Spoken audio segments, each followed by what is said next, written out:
अस्सलाम वालेकुम। मेरी स्क्रीन शो हो रही है सबको? वालेकुम सलाम जी। हो रही है।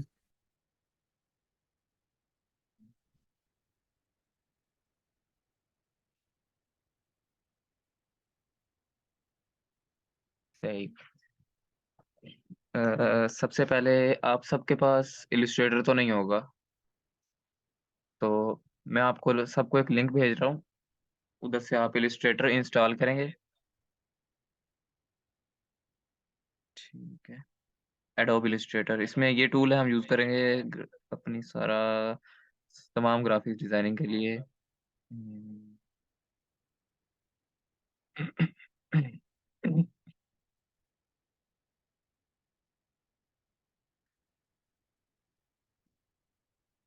इलस्ट्रेटर।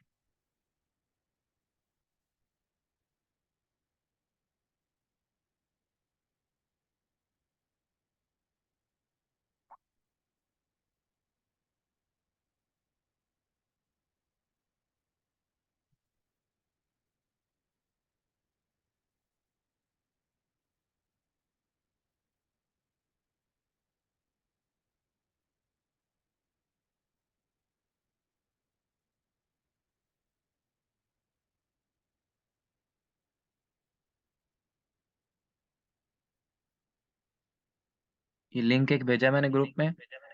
यहाँ से आप लोग इलस्ट्रेटर डाउनलोड करेंगे और उसको एक्सट्रैक्ट कर इंस्टॉल करेंगे। अगर उसके अंदर कोई आपका इश्यू आया तो फिर आप मुझे मैसेज कर सकते हैं, मैं आपको फिर और गाइड करूँगा कि किस तरह उसको इंस्टॉल करना है अगर आपके पास कोई इश्यू आ रहा है।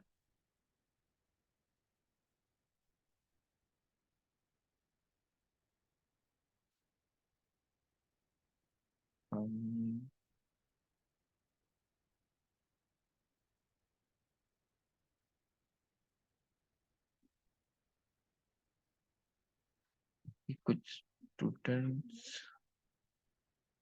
एडमिट नहीं हुए।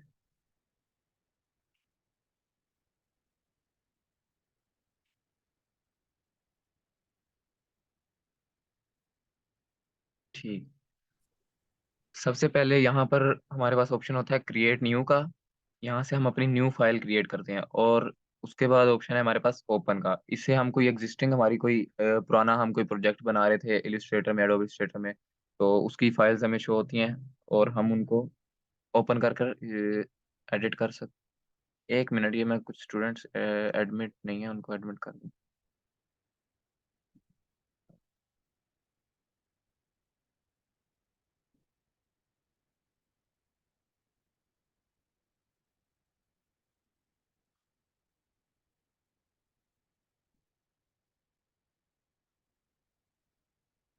जी, ये हैंड रेज किया हुआ है आपने, कोई क्वेश्चन है आपका? ठीक है, स्टार्ट करते हैं। क्रिएट न्यू पर क्लिक करेंगे और यहाँ पर हमारे पास कुछ ऑप्शंस इन्होंने पहले से दिए होते हैं जो कि एग्जिस्टिंग साइजेस होते हैं, जैसा कि ये भी इन्होंने बताया हुआ है। कस्टम कस्टम ये मैंने खुद बनाए हुए हैं। लेटर का साइज होता है। यहाँ पर हमारे पास मोबाइल के भी साइजेस आ जाते हैं, आईफोन का, आईफोन 8 7 एटसेट्रा।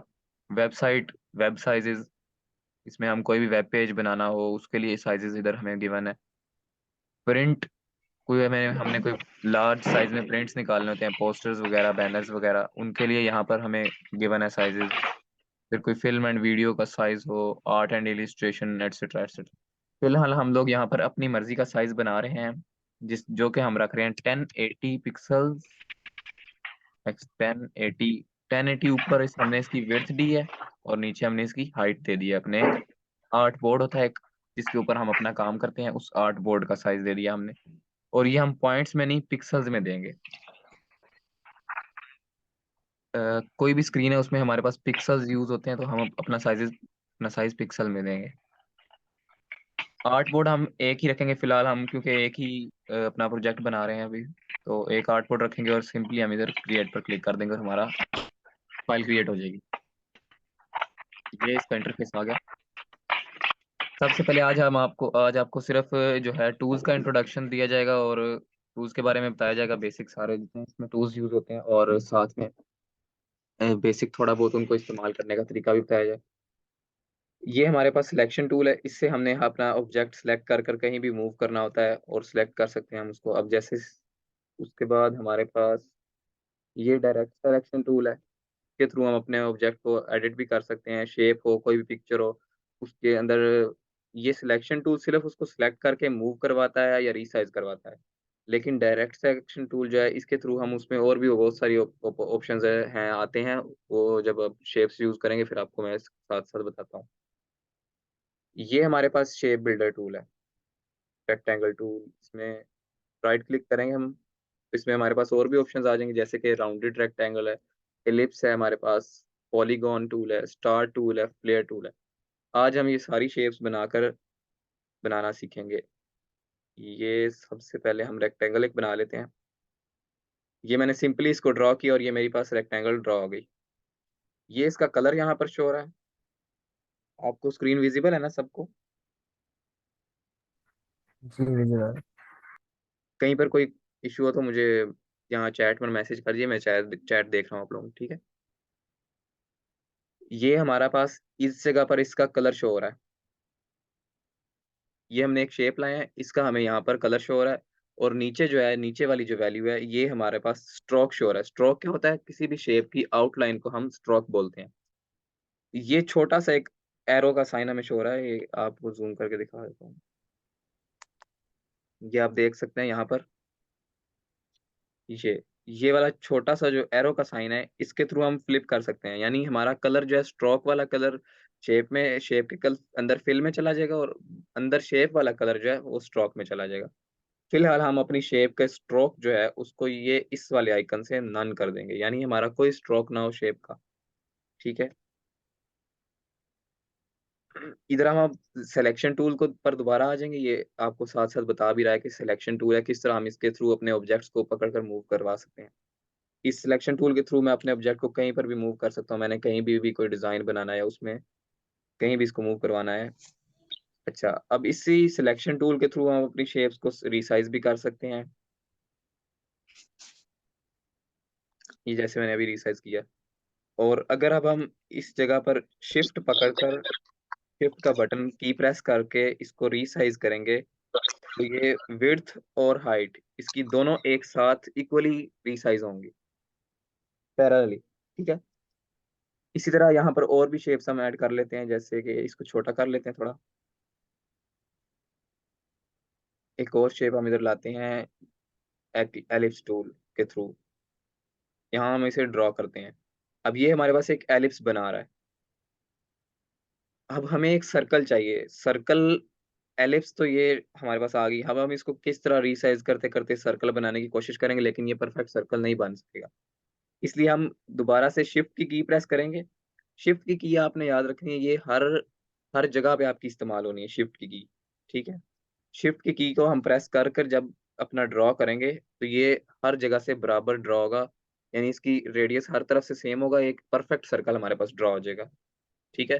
ये सिर्फ़ सर्कल के लिए नहीं है, हर शेप हमारे पास जब हम शिफ्ट की प्रेस कर कर ड्रैग कर कर उसको ड्रॉ करेंगे, वो हमारे पास एक परफेक्टली ड्रॉ हो जाएगा, यानी हर तरफ से उसकी लेंथ, विड्थ, हाइट, रेडियस अगर सर्कल है तो उसका रेडियस हर तरफ से, हर एंगल से सेम होगा। अब हम एक और शेप ऐड करते हैं जिस पॉलीगॉन शेप इसको कहते हैं। ये अगर हम रैंडमली बनाते हैं तो ये हमारे पास इस तरह की बनती है। ये मैं माउस के थ्रू बना रहा हूँ, ये अब हमारे पास इस तरह की रैंडमली बन रही है। लेकिन अगर मैं शिफ्ट को की प्रेस करके ये बनाता हूँ तो ये एक परफेक्ट साइज़ में एक परफेक्ट एंगल पर बन रही है मतलब। ठीक है, अब ये हमारे पास डायरेक्ट सिलेक्शन टूल इसके साथ वाला है। इस डायरेक्ट सिलेक्शन टूल के थ्रू मैं अपनी शेप के ये यहाँ पर आपको ये पॉइंट्स नज़र आ रहे होंगे। इन पॉइंट्स को मैं क्लिक करके अगर ड्रैग करता हूँ तो ये इसने मेरे पॉलीगॉन को सर्कल बना दिया है। लेकिन अगर मैं इनको दोबारा लीव करता हूँ, फिर अगेन पॉलीगॉन बन गया। ये सिर्फ़ हमारे डायरेक्ट सिलेक्शन टूल के थ्रू हम अब ये अपने एजेस को एक राउंड एज प्रोवाइड कर सकते हैं। अपने कॉर्नर्स को राउंड एज में कन्वर्ट कर सकते हैं। इसको मैं थोड़ा बड़ा कर लेता हूँ। ये हम डायरेक्ट सिलेक्शन टूल सेलेक्ट करेंगे दोबारा से और इसको बड़ा कर लेंगे। अब मैं आपको बताता हूँ, ये हमने यहाँ से इसके एजेस को थोड़ा और राउंड कर लेते हैं। ये तमाम एजेस को राउंड कर रहा है, ठीक है।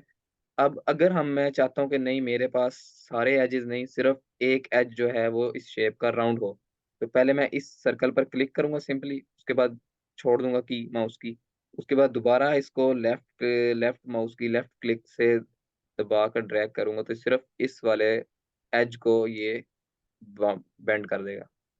थोड़ा कम कर लेते हैं, ठीक है। ये आपको टूल समझ आ गए? आप मुझे चैट में साथ साथ बताते जाइए ताकि मुझे पता चलता रहे आपको समझ आ रही है। अब मैं राइट क्लिक करूंगा शेप वाले टूल पर और यहाँ से स्टार टूल ले लूंगा। अब्दुल्ला भाई, जी जी। यार ये कहानी स्टॉक वाला दोबारा रिपीट करना।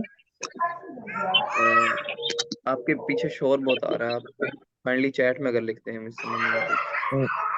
नहीं, मेरे पीछे नहीं आ रहा।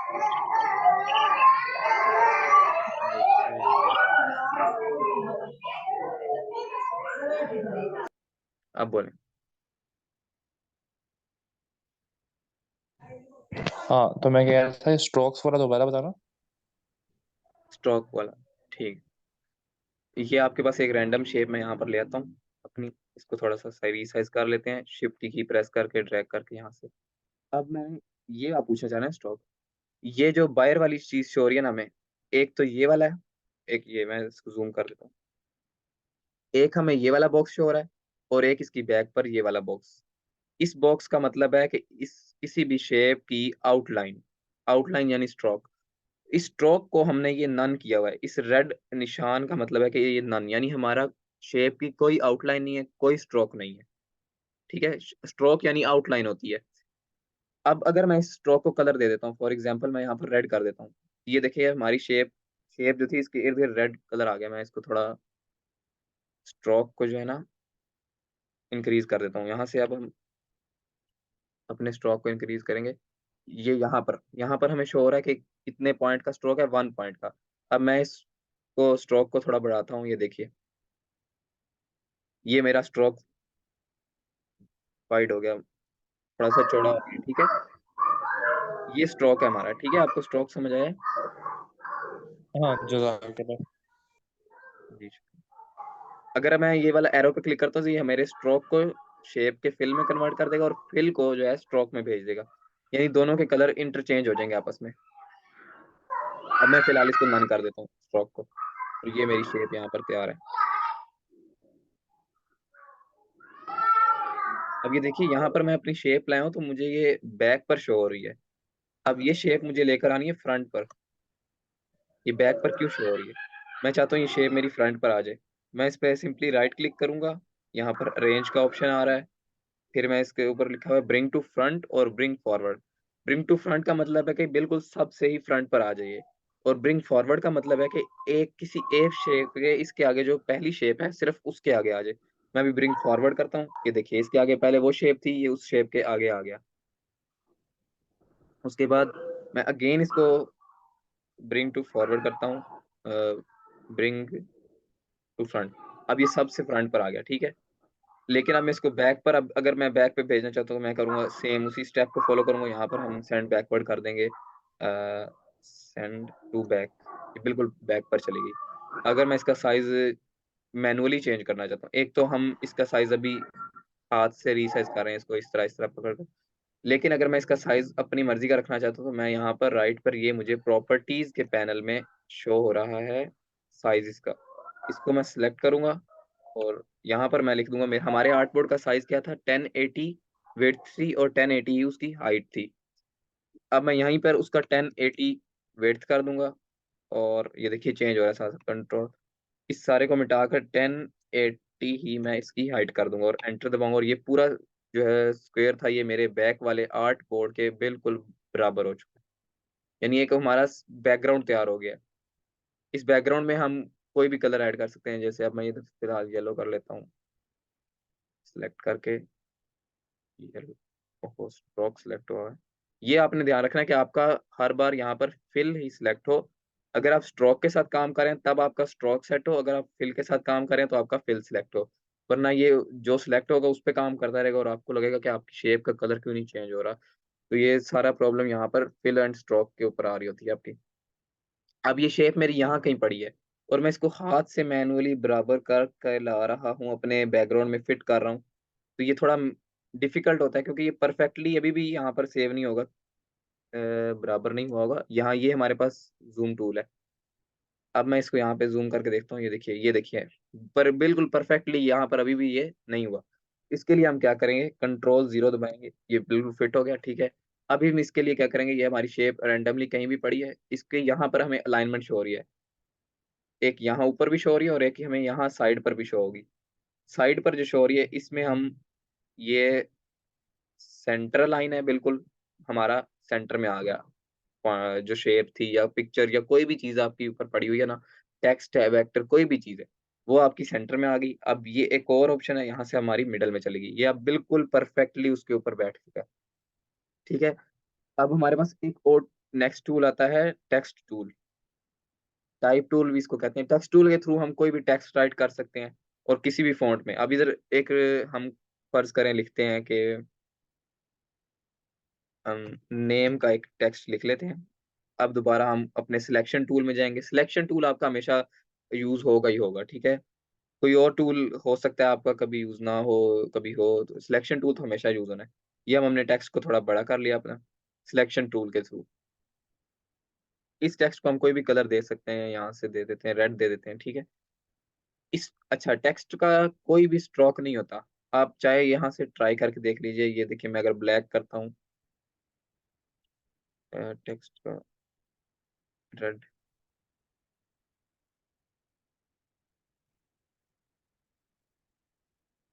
इस टेक्स्ट को भी मैं अगर अलाइन करना चाहूँ तो मैं उसी तरह अलाइनमेंट अलाइनमेंट सबसे इम्पोर्टेंट चीज़ होती है ग्राफिक्स डिज़ाइनिंग में, ठीक है? अलाइनमेंट मैं अगर करना चाहूँ दोबारा इसको मिडल करूँगा, फिर सेंटर करूँगा और ये बिल्कुल मिड में आ चुका है हमारा टेक्स्ट अपने हमारे आर्ट बोर्ड के। अभी अब ये हमारी अजीब-सी रैंडमाइज़ सी, अजीब-सी इलस्ट्रेशन सी शो हो रही है आपको, ये बुरी लग रही होगी, ज़ाहिर-सी बात है। इसको अब हम एक तरतीब में रखने का नाम ही ग्राफिक्स डिज़ाइनिंग है, ठीक है? अब मैं इसको थोड़ा-सा रोटेट करता हूँ, ये थोड़ा-सा बराबर हो जाए। इसको यहाँ पे रख लेता हूँ, इस शेप को यहाँ रख लेते हैं, इस शेप को यहाँ रख लेते हैं। ये अब थोड़ी-सी एक तरतीब आ गई और एक कोई शक्ल और सूरत इसकी नज़र आने लग गई है। ये देखिए अब मैं अपने नेम को यहाँ पे रख लेता हूँ, थोड़ा छोटा कर लेता हूँ। टेक्स्ट टूल आपको समझ आ गया? मुझे बताएँगे आप लोग टेक्स्ट में, चैट में, टेक्स्ट टूल समझ आया? अब अगर मैं इसको एडिट करना चाहता हूँ, मैं दोबारा टेक्स्ट टूल में जाऊँगा और इसमें क्लिक करूँगा और सिंपली इसको मैं एडिट कर लूँगा, मिटाकर कोई भी लिख लेता हूँ, जैसे नंबर फॉर एग्ज़ाम्पल। तो ये अब दोबारा हम कोई भी काम करना है, हमने दोबारा बाद में सिलेक्शन टूल के ऊपर ज़रूर आना है। सिलेक्शन टूल के बगैर हम कुछ भी नहीं कर सकते। सिलेक्शन टूल आ गया, अब इस सिलेक्शन टूल के थ्रू मैं इसको मूव करूँगा और सेट कर लूँगा कहीं पर। अब ये मेरी 3 शेप्स हैं, ये रैंडमली कहीं भी पड़ी हैं, ठीक है? इन तीनों शेप्स को मैंने एक स्ट्रेट लाइन में अलाइन करना है, तो मैं इन तीनों को सिलेक्ट करूँगा, पहले इस शेप पे क्लिक करूँगा, उसके बाद शिफ्ट की मैंने आपको बताया था सबसे इम्पोर्टेंट है।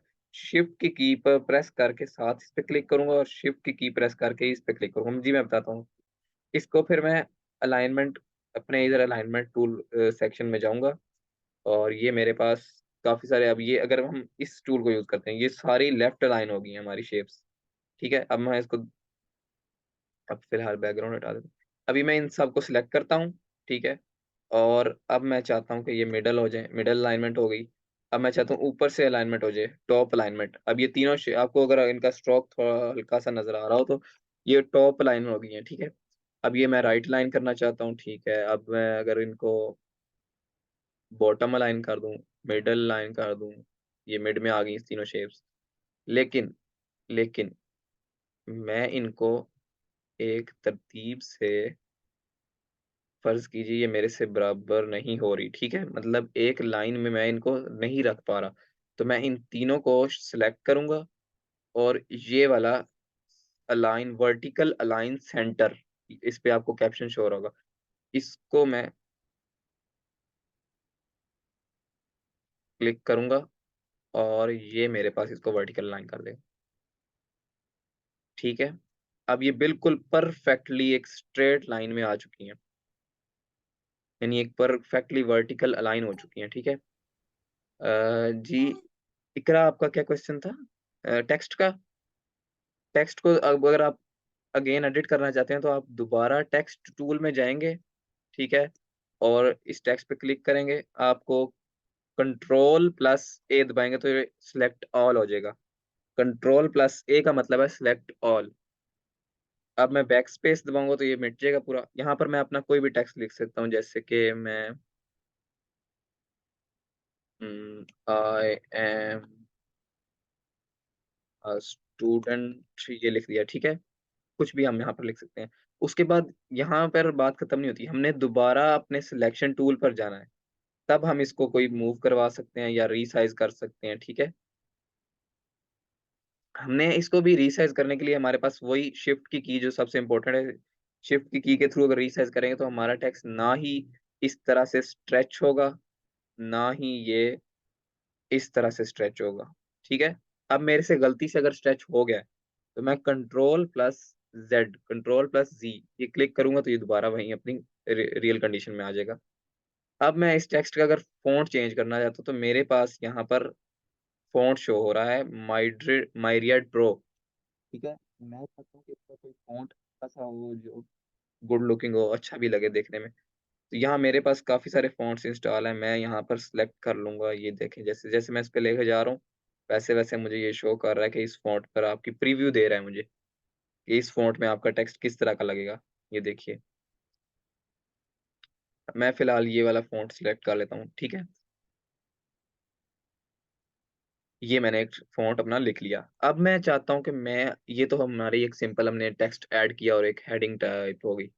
जी, पेन टूल का मैं बताता हूँ। पेन टूल काफ़ी लंबा है लेक्चर तो उसका मैं नेक्स्ट क्लास में करूँगा क्योंकि पेन टूल आपको पूरी एक्सप्लेनेशन के साथ बताना है उसमें क्योंकि बहुत सारी डिफ़िकल्टीज़ आती हैं, प्रॉब्लम्स आती हैं बाद में फिर वो रिज़ॉल्व करनी मुश्किल हो जाती है। तो एक ही बार आपको कंप्लीट लेक्चर में ये पेन टूल ही सिखाऊँगा, आप टेंशन ना लें।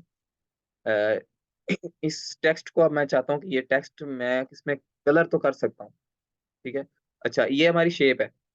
इस शेप में मैंने कलर कर लिया, ठीक है? मैं चाहता हूँ इसमें मल्टीपल कलर हो, जैसे ग्रेडिएंट जिसको कहते हैं। तो ये मेरा तो यहाँ पर ग्रेडिएंट शो हो रहा है, लेकिन अगर आपका ये शो नहीं हो रहा, तो आप यहाँ ऊपर विंडो में जाएँगे, तो यहाँ आपका जो-जो शो नहीं हो रहा, आप उसपे सिंपली क्लिक करेंगे और आपको शो हो जाएगा। ये यहाँ पर ग्रेडिएंट ये देखिए, ये ग्रेडिएंट मेरे टिक लगा हुआ है, इसका मतलब मुझे शो हो रहा है। अगर मैं इसको हटा देता हूँ, तो ये यहाँ से चला जाएगा। मैं अब दोबारा विंडो में जाता हूँ और मैं यहाँ से अपना ग्रेडिएंट दोबारा शो करवा लेता हूँ, ये मुझे शो हो रहा है, ठीक है? अब इस ग्रेडिएंट में यहाँ छोटा-सा एरो बना हुआ है। इसमें हमें शो होंगे जो हमारे पास एक्सिस्टिंग ग्रेडिएंट्स हैं, ठीक है? अब मैं चाहता हूँ मैं अपनी मर्ज़ी का ग्रेडिएंट बनाऊँ। ये जो नोड्स हैं, ये हमारे 2 कलर्स हैं, जो हमने अपने ग्रेडिएंट के लिए सिलेक्ट किए हुए हैं। इस नोड पे हम डबल क्लिक करेंगे तो हमारे पास और भी कलर आ जाएँगे। यहाँ पर हमारे पास स्वैचेस का ऑप्शन है। ये स्वैचेस होते हैं जिसमें हमें सिंपल बेसिक कलर्स शो हो रहे होते हैं। इधर से मैं एक कलर रेड ले लेता हूँ और दूसरे वाले पे डबल क्लिक करता हूँ और एक कलर येलो ले लेता हूँ। ये देखिए मेरे पास एक ग्रेडिएंट सा सर्कल तैयार हो गया। इसी तरह अब मैं टेक्स्ट पे अगर ग्रेडिएंट अप्लाई करना चाहूँ, ये तो नहीं हो रहा, ये तो दोबारा टेक्स्ट को इसने ब्लैक कर दिया। ये क्यों नहीं हो रहा? क्योंकि ये एक टेक्स्ट है। ये ग्रेडिएंट सिर्फ़ हमारी शेप्स पर अप्लाई होगा, ठीक है? अब इस टेक्स्ट को हम अपनी शेप में कन्वर्ट कर सकते हैं। ये हम नेक्स्ट क्लास में पढ़ेंगे, अभी फ़िलहाल हम शेप्स डिस्कस कर रहे थे, ठीक है? इस शेप को हमने अलाइन किया था इस तरह वर्टिकल और सेंटर में, मिड में। अब हम टेक्स्ट टूल सेलेक्ट करते हैं और मैं अब चाहता हूँ एक पैराग्राफ आए, तो मैं इसको यहाँ पर सिंपली क्लिक करके ड्रैग करूँगा इसने मुझे बेसिक सा एक पैराग्राफ लिख कर दे दिया। सिंपली सिलेक्शन टूल लूँगा, मैं इसको आप एडिट भी कर सकते हैं, मैं इस फिलहाल नहीं कर रहा। इस पे आप सिलेक्ट करेंगे और यहाँ पर आपके टेक्स्ट अलाइनमेंट शो हो रही है। इसको आप मिडल भी कर सकते हैं, राइट लाइन भी कर सकते हैं, लेफ्ट लाइन भी कर सकते हैं। ये देखिए इसको जस्टिफाई भी कर सकते हैं, ये बिल्कुल पूरा हर तरफ से फिक्स हो गया। अब मैं इस माई आई एम अ स्टूडेंट को इसके ऊपर रखता हूँ और इसके बराबर रिसाइज़ कर लेते हैं। शिफ्ट की प्रेस करेंगे ताकि टेक्स्ट हर तरफ से सेम रिसाइज़ हो। इसको थोड़ा ऊपर कर लेते हैं। अब ये देखें ये कितना एक प्यारा लग रहा है। इसके ऊपर अगर मैं एक बॉक्स लगाना चाहूँ, अपनी शेप कोई लगाना चाहूँ, जैसे मैं एक रेक्टेंगल लेता हूँ और यहाँ से लेकर यहाँ तक ड्रैग करता हूँ, ये बॉक्स लग गया। अब इस बॉक्स को मैं बैक पर भेजना चाहता हूँ। आप क्या करेंगे control plus shift plus angle brackets, जो ओपन एंगल ब्रैकेट्स होती हैं, मैं आपको बता देता हूँ, ये वाली, ठीक है। इस ब्रैकेट के through control plus shift plus ये वाली ब्रैकेट आप प्रेस करेंगे कि तो आपका वो शेप जो है वो बैक साइड पे, बिल्कुल बैक पे चली जाएगी। ये मैं अगर बड़ी शेप अपनी यहाँ से हटाऊँ, वो देखिए आपकी बैक पे शेप शो हो रही है। तो अब मैं इस बड़ी वाली शेप को, जो हमारा बैकग्राउंड था बेसिकली, उसको बैक पर भेजता हूँ और इसको दोबारा से सेंटर लाइन कर देता हूँ। यहाँ पर कलर सेम है इसलिए नहीं शो हो रही। हम इस शेप को सिलेक्ट करेंगे और यहाँ से हम इस पे ग्रेडियंट अप्लाई कर देते हैं। ये देखिए, ये हमारा एक साइड पर सेक्शन तैयार हो गया है पूरा, ठीक है। इसी तरह इसको रीसाइज कर देते हैं। इसके बाद हमारे पास आता है एक, अब ये शेप है, मैंने इस पे ये ग्रेडियंट एक जगह अप्लाई कर लिया। अब मैं बार-बार सब पर ग्रेडियंट अप्लाई करूँगा। इससे अच्छा मैं एक शेप सिलेक्ट करूँ जिस पे मैंने ग्रेडियंट अप्लाई करना है, और यहाँ पर हमारे पास एक आई ड्रॉपर टूल शो हो रहा है, ये देखिए। ये आपको साथ-साथ, इलस्ट्रेटर का ये फ़ायदा है कि आपको साथ-साथ थोड़ी बहुत गाइड भी देता रहता है और बताता रहता है copy and apply appearance attributes between objects. यानी एक ऑब्जेक्ट्स के सारे एट्रीब्यूट्स दूसरे ऑब्जेक्ट को हम दे सकते हैं। आई ड्रॉपर टूल लूँगा, सिंपली मैंने ये शेप सिलेक्ट की थी, आई ड्रॉपर टूल लिया और अब मैं इस ग्रेडियंट वाली शेप पर क्लिक करूँगा तो ये सेम ग्रेडियंट उस पे अप्लाई हो गया। अब मैं दोबारा सिलेक्शन टूल में जाता हूँ, ये देखिए, ये हमारा सेम ग्रेडियंट इस शेप पर भी अप्लाई हो चुका है। अच्छा, आज आपको सिर्फ़ बेसिक सा बताया गया है ताकि आपकी एक बेस बन जाए। उसके बाद नेक्स्ट इसको हम ओवरऑल कंप्लीटली डिटेल में डिस्कस करेंगे। ये आज शेप्स हमने बनानी सीखी हैं, सिंपल सर्कल, एलिप्स, पॉलीगॉन, और उन शेप्स को एडिट करना सीखा है सिलेक्शन टूल के थ्रू और डायरेक्ट सिलेक्शन टूल के थ्रू, ठीक है। और हमने एक टेक्स्ट टेक्स्ट ऐड करना सीखा है और एक पैराग्राफ ऐड करना सीखा है, टेक्स्ट बॉक्सेस बनाने सीखे हैं, ठीक है। और सिंपली अलाइनमेंट सीखी है, और हमने जैसे अलाइनमेंट, अगर आपने दोबारा रिवाइज कर देता हूँ, अलाइनमेंट हमने सीखी है, ये हम इसको सेंटर में और मिडल में कर देते हैं, तो ये हमारा फिक्स आ जाता है बैकग्राउंड पूरा, ठीक है। और हमने साथ अलाइनमेंट के बाद हमने सीखा है कि अरेंजमेंट, अरेंजमेंट क्या है कि कौन सी चीज़ फ्रंट पे रहेगी और कौन सी चीज़ बैक पे। जैसी शेप अब इस शेप के फ्रंट पे है, तो अब मैं उस शेप को क्लिक करके control shift angle bracket closing bracket दबाता हूँ। ये ओपन ब्रैकेट है, ओपनिंग ब्रैकेट, ठीक है। इसी के साथ क्लोजिंग ब्रैकेट भी है। अगर आप control plus shift plus closing bracket, ये तीनों कीज इकट्ठी प्रेस करते हैं तो ये शेप आपकी फ्रंट पे आ गई, ठीक है। तो आज के लेक्चर में कोई क्वेश्चन हो आपका? ये सारा कुछ क्लियर है आपको?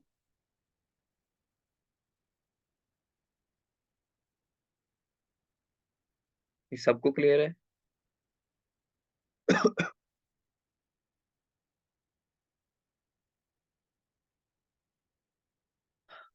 चलें ठीक है। आपकी रिकॉर्डिंग मैंने कर ली है ये इसकी।